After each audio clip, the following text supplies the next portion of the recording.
Abazira kisaba bakana n'omulimu gw'okujjanjaba envunza mu ggombolola y'e Nawanyingi mu disitulikiti y'e Iganga kati batandise kakuyege waabwe era nga bamutadde mu ssomero ne mu makubo okulaba nga bamalawo envunza mu kitundu kino.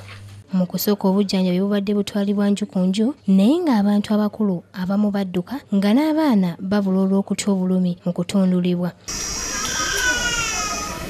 Kati abakuliramu omulimu guno basimba mu mabbali w'oluguudo ne bateega abatambuze era nga bwe bakulaba ng'olina envunza nga bakuyimiriza nga bazikutundula ng'olyoka weeyongerayo. Akuliddemu ekibiina ekiwa obujjanjabi ekya Foundation, Hajji Abdul Balunywa agambye nti bakakiddwa okukola kino basobole okutayiza abantu abataagala kutundula nvunza.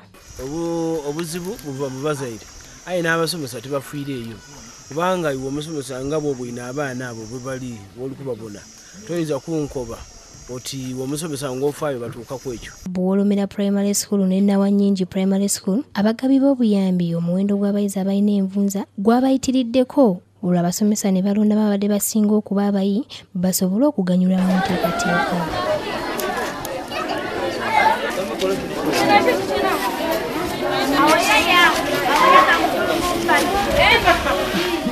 Omusomesa Corin Moses agambye nti bafubye okulaba nga bagoba obukyafu mu masomero nga bakebera abaana abatanaabye n'abatasala njala ne babazaayo waka naye envuza zikyabalemye okugoba mu masomero.